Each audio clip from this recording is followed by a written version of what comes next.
Alright, so the engine on this 2008 Honda crf150r blew up, and we're going to rebuild it.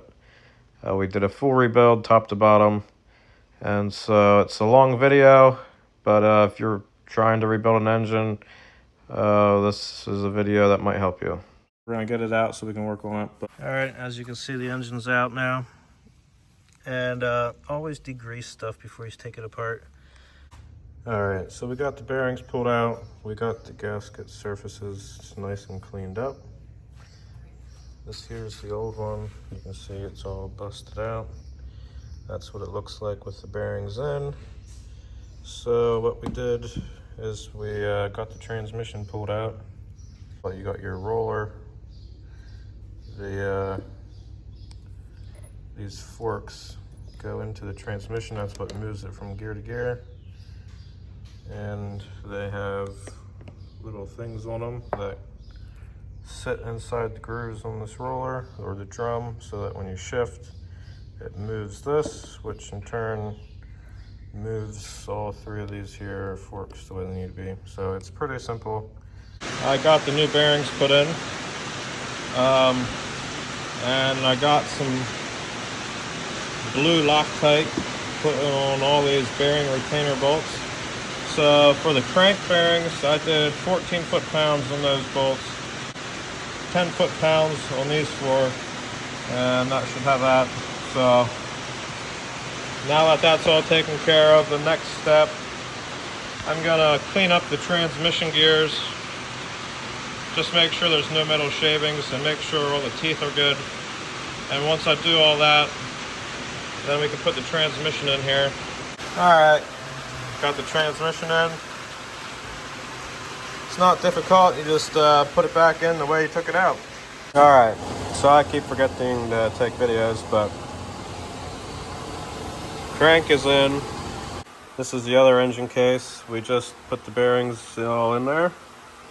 You also replaced the bearings in there for the counterbalance shaft, and then also the ones in here for the oil pump shaft, those small bearings. We degreased it, we cleaned it, we aired it, we got the air compressor and blew through all the oil ports. Now what we're gonna do is we're gonna put grease on both. So we're just gonna dab your finger in there and just put a small amount, enough to make it slippy. Anyhow, that's what we're gonna do. Alright, so we got the two halves bolted together. The oil pump here is all installed. Crank seals, counterbalance shaft seals, we got all this seals put in. Another crank seal. Now I'm gonna work at putting all this back on it. So we're gonna start with everything on the clutch side. Got all this together, got these Loctite on these two and this one, torqued them down to 15 foot-pounds. When I put these together, I use a lot of assembly lube. This thing here, it's just kind of like an idler gear kind of. That one just goes right there. Nice here, little bushing, bearing. We'll put some lube on that. That's for this gear. Alright, and then we got this washer goes down against that gear. That spring sits in that hole and this goes around it like so. And then the other side is that. So there we go. And then this here just goes right on in here. So when assembling this here kicker gear, like right now you can see it's turning freely. Well, on the back side of the shaft there's an arm, and that arm needs to be all the way up into this position, because You can see right there, there's like a stopper plate. That arm rides back behind there. But so you get the arm all the way up, it'll kind of lock the shaft front. Then you have to take this here spring. Right now it's down here. I think it's up here. Normally you have to like force it down around, put it in that hole so it keeps pressure holding that gear front. And then you have to make sure all this part of the spring is up on the shaft. And then basically when you put your kicker on it and turn it counterclockwise, once that arm gets away from that stop, it then engages onto the shaft, and that's what spins over your engine. But right now it's just in the free spinning part of it all.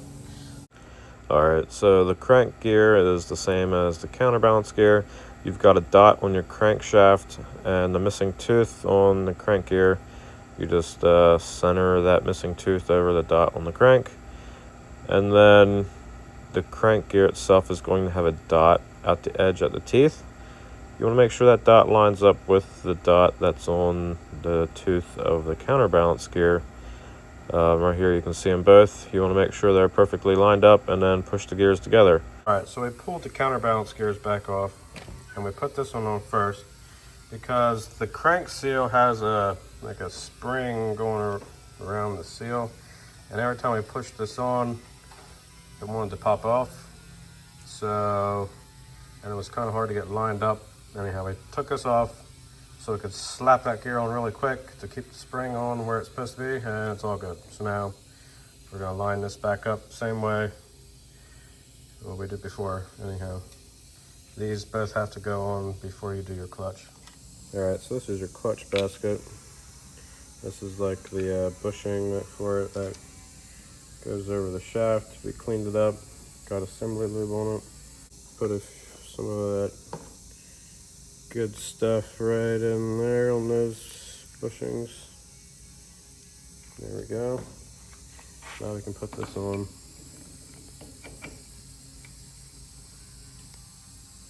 Like so. Yeah, so here you can see everything's back together. Those dots line up. And like I said before, the dot on the shaft does not line up with these dots. The dot is for that missing tooth on the gears. It's two different timing stuff. The clutch has nothing, no timing marks on it. It doesn't need to be timed. Neither does this idler gear. Clutch basket on, you're gonna have a washer right there. Then this part of it, it's gonna go ahead and slip on in there. You're gonna have this thing, that's what locks the clutch nut into place. And actually, these here fork things go in, and they're gonna go around these here ribs. So the counterbalance nut, we do 25 foot-pounds on it. The main crank is 47 foot-pounds. So for anybody that needs to know that. Once you get the clutch nut tightened down, you still have the tabs, and they need to get tightened down onto a flat spot. Got all the clutch plates in there. Got this retorqued, and as you can see, we have these things bent over on the nut to hold it in place. Then we have these bearing, just goes in the end there like that.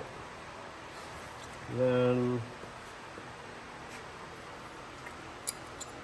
another small washer, put some of that in there.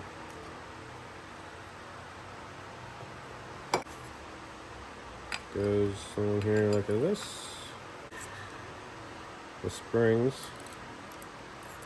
And yeah, bolts. What we're going to do is get the air compressor here and blow out the threads. So 9 foot-pounds for these here. We're going to hit them with some degreaser just to get the oil off. Mainly the threads.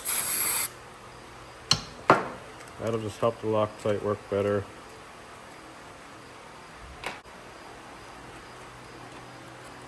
It kind of fills in its gaps. Get it started there. So we just messed up. This arm for the clutch, we didn't put that in because I didn't think about it. And that has to go in before you put on this outer piece here, because this holds, and that bearing in there, that holds the rod back against this. So we gotta take it back apart. Yeah, so that pretty much wraps up this side. We have to put some water pump stuff on here. Down here is where the water pump goes. The drive gear for that. Everything here is torqued. Clutch is on. So yeah, we're wrapping up here. We just have to do the finishing touches. So we need these dowel pins here. One there, one here. We also need to put an O-ring on this.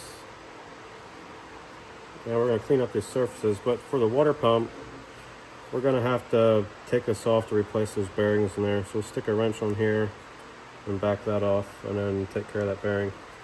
Brand new water pump kit. Comes with that, the bearing, and 2 seals. It goes in the flat face first.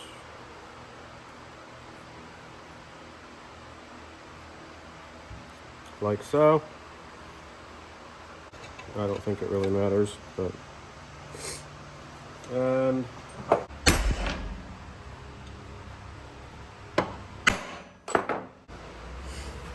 and this seal here, it goes in flat face up.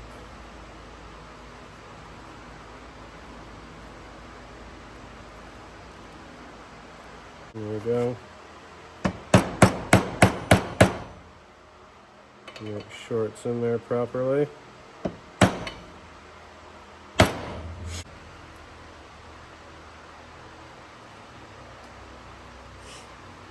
Take it, stick it in through here,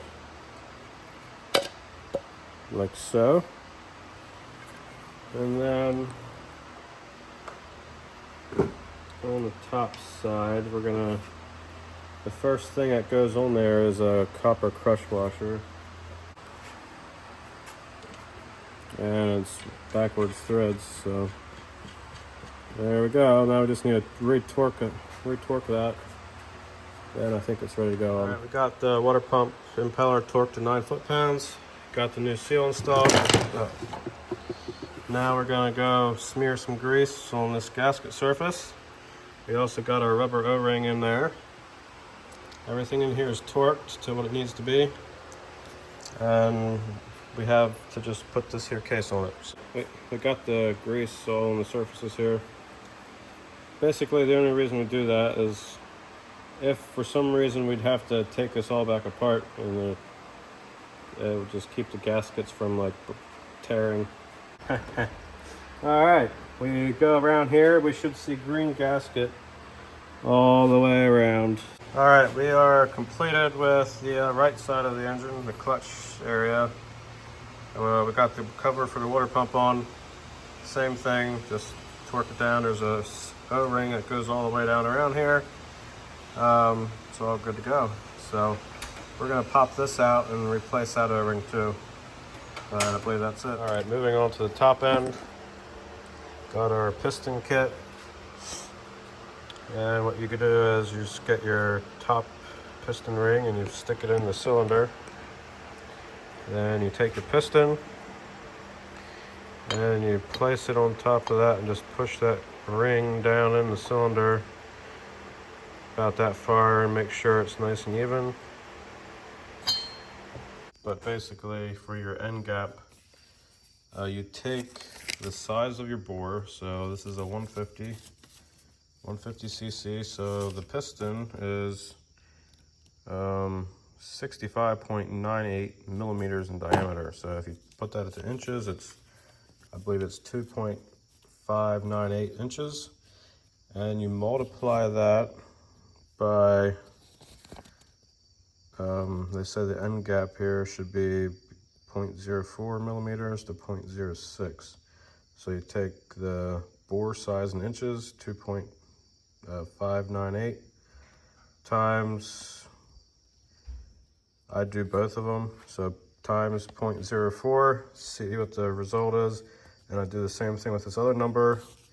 I believe the first one would be 10/1000ths of an inch. The next one is 15. So for the top ring, we want it to be between 10 and 15 thousandths of a ring gap. And then normally the scraper rings here, you have a slightly bigger gap. All right, got the piston rings on. So there's 1, 2, so the bottom scraper ring, we have a gap at this corner. Then the oil ring gap is on the side.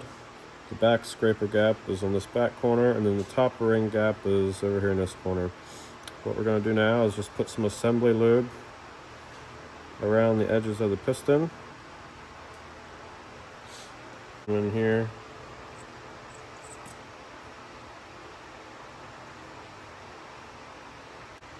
Make sure we can rub it around. This one has an arrow pointed front. Sometimes they say in where the intake valves are. This one here just simply has arrow pointing front, but I can tell this is the intake valves because they're bigger. We have a paper towel pushed down in there, so if we drop something, it'll be easier to get. Gonna install kind of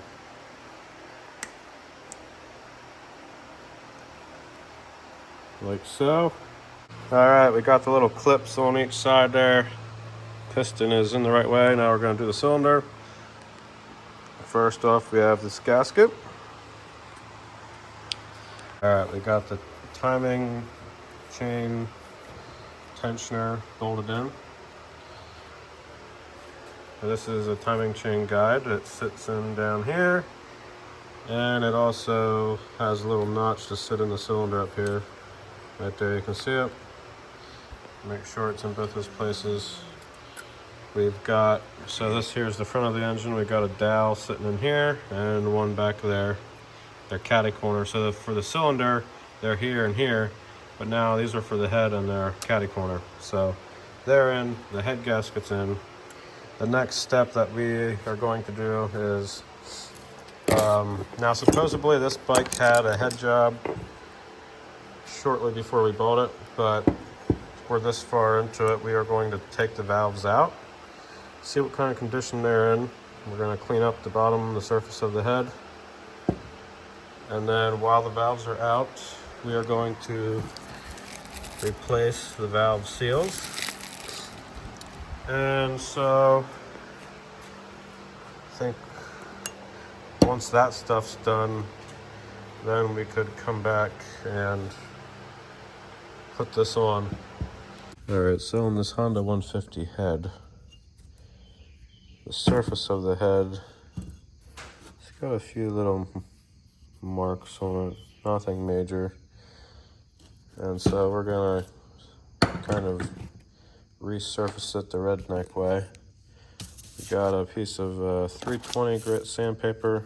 What we do is we coat it in WD-40. Then we set our head on it. It's kind of a two-person job, but you hold the sandpaper down and then you move the head around in circles and just slightly sand it until it's nice and smooth. So we're going to take care of that. All right, got the cylinder head put on.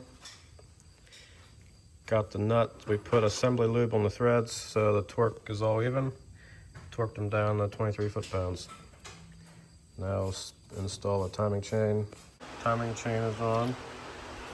We put it on here, put a magnet down through and fished it up.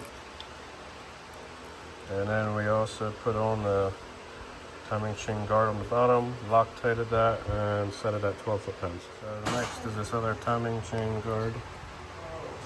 Comes up in there. We're gonna put some Loctite on this one too, and then the washer goes on the back side against the engine. So we'll get that torqued. All right, so we ended up replacing the cam, I don't know what you want to call it, the housing for it, because someone had stripped out that one stud for the valve cover and I ended up breaking, so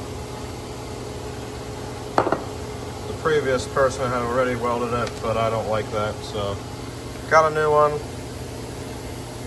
Basically to put the cam in, see here we got this clip holding this big cam bearing in. Squeeze it together, then that should come out. You got to make sure that your cam lobes are pointed up, because if they're down, the cam won't slide out. This back bearing needs to be pressed in. So now that that's ready, make sure you got your dowels in it and the O-ring with the spark plug tube. Then we can set it on the engine. You blow out the bolt holes that hold this on.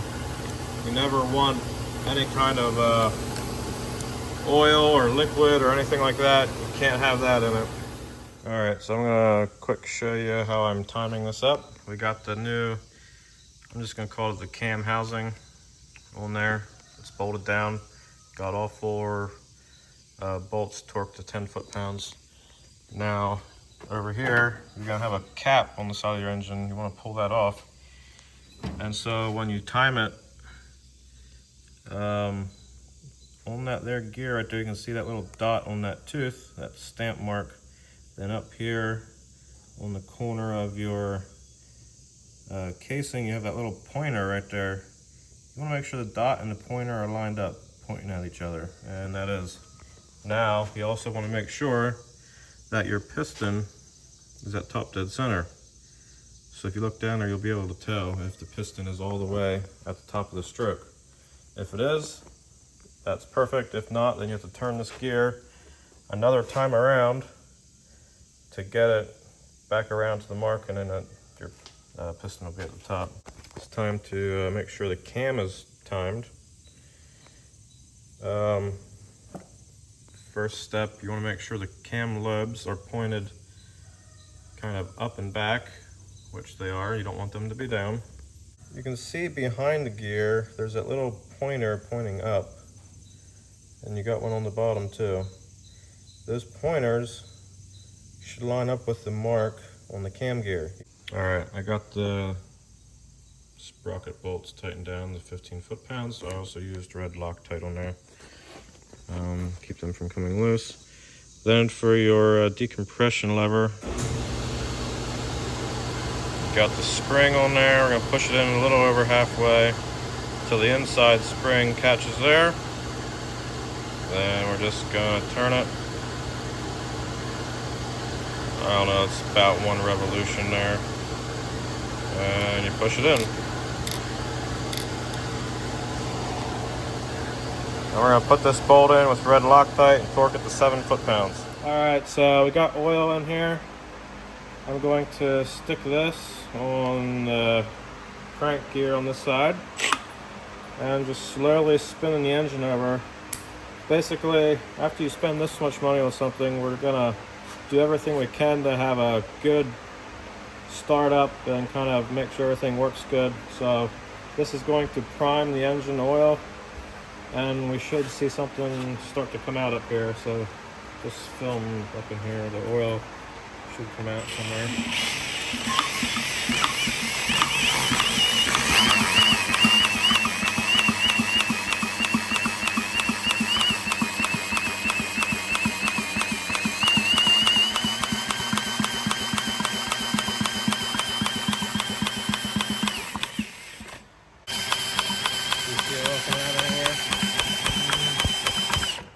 Oh yeah, this hole right back there in that corner. See if the oil comes out. Yeah. Okay, we're gonna make it go faster.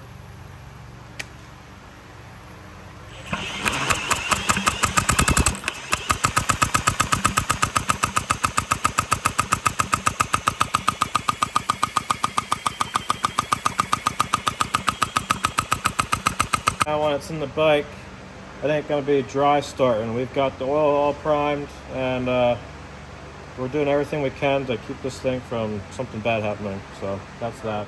Engine's in the bike. I'm gonna make a separate video of the first start on it. Yes, the first engine I've completely rebuilt, so a little nervous, but hopefully it all holds together. So this is the end of this video. Hopefully tried to give as many details as I can, so hopefully this can help someone out.